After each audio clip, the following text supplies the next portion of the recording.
तो डूड मुझे बहुत सारे कमेंट आ रहे थे कि आर्कन और यामोशी के बीच में बैटल होगी तो कौन बैटल को विन करेगा, क्योंकि ये दोनों बहुत हद तक सिमिलर है।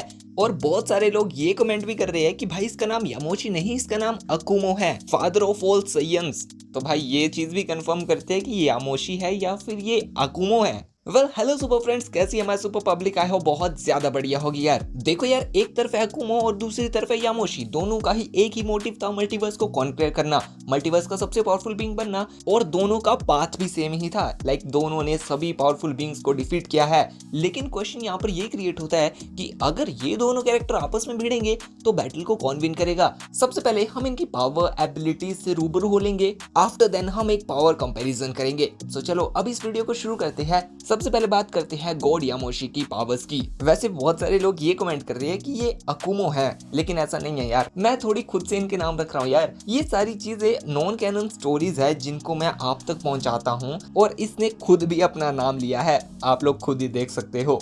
La culpa dará lugar a la agonía. सो चलो सबसे पहला डाउट तो आई होप आप सभी का क्लियर हो ही गया होगा। अभी बात करें यामोशी की पावर्स की, तो ये मल्टीवर्स को कॉन्कर करने के लिए निकला था। इसके रास्ते में जो भी आ रहा था ये उसको खत्म कर रहा था। डजंट मैटर फिर वो कौन है, ये इतना ज्यादा ताकतवर हो गया है कि ग्रैंड मिनिस्टर जब अपने अल्ट्रा इंस्टेंट में चले गए, लाइक उन्होंने कहा कि बेटा अब तुझे बताते हैं, तू हमको हल्के में ले रह गया, तब भी भाई ग्रैंड मिनिस्टर अपने फुल पोटेंशियल तक में इसको एक पंच नहीं मार पाए थे। हाँ, वो गलती से एक पंच हिट हो गया था, लेकिन उससे यामोशी को कोई भी फर्क नहीं पड़ा था। यामोशी ने सिर्फ एक ही पंच में ग्रैंड मिनिस्टर की हालत खराब कर दी थी। इतना ही नहीं, यामोशी के पास एनर्जी अटैक्स भी है जिनको ये अपने हाथों से शूट करता है। और ये एनर्जी अटैक एक प्लेनेट जितने बड़े और इतने ताकतवर होते हैं कि जीनो अपने ट्रू फॉर्म में भी इनको रोक नहीं पाया था। सिर्फ एक ही अटैक ने जीनो की ट्रू फॉर्म को बुरी तरह से इंजर्ड कर दिया था। लाइक इसके अटैक इतने ज्यादा पावरफुल थे, अभी तक इसने जीनो को हाथ भी नहीं लगाया था, लेकिन फिर भी जीनो की ऐसी हालत हो गई थी। इस अटैक की शॉक वेव ने आसपास के यूनिवर्सेस को हिलाकर रख दिया था, और उसने अपने एक बहुत ही ज्यादा नॉर्मल अटैक से सभी एंजल्स गॉड ऑफ डिस्ट्रक्शंस का अस्तित्व मिटा दिया था। उसने अपने एक हाथ में ग्रैंड मिनिस्टर को पकड़ के रखा था। भाई मानो ग्रैंड मिनिस्टर कुछ हो ही ना उसके लिए। और तो और हमें इसकी ड्यूरेबिलिटी का भी अंदाजा तब देखने को मिला जब इसने ओमनीपोटेंट बीइंग के सभी अटैक्स को इजीली सरवाइव कर लिया। यामोशी अपनी सारी एनर्जी को एक साथ इकट्ठा करके एक ग्रेट एप क्लोन बनाता है, और इस ग्रेट एप ने एक ही अटैक में एक पूरे यूनिवर्स को इरेज कर दिया था। अब यामोशी के बॉडी के आसपास एक फायर ऑरा निकलने लगता है। इसमें यामोशी ने ओमनी इन्फिनिटी फॉर्म के पंचेस को सरवाइव कर लिया था, लेकिन एज वी नो कि ओमनी इन्फिनिटी को कोई ट्रू ओमनीपोटेंट बीइंग है जिसने इन द एंड यामोशी को पूरी तरह डिफीट कर दिया था, उसको मार दिया था। बात करें इसके ओपोनेंट आर्कन की, तो आर्कन भी मल्टीवर्स का सबसे पावरफुल विलन था। ये फ्यूजन था 5 इवल गॉड्स का। आर्कन की स्ट्रेंथ, स्पीड, ड्यूरेबिलिटी इतनी ज्यादा थी कि उसको भी मल्टीवर्स में कोई भी एक सिंगल टच भी नहीं कर सकता था। आर्कन ने अपने कुछ बेसिक अटैक से ही मल्टीवर्सल लेवल बीइंग्स को इजीली डिफीट कर दिया था, यानी कि एंजल्स को।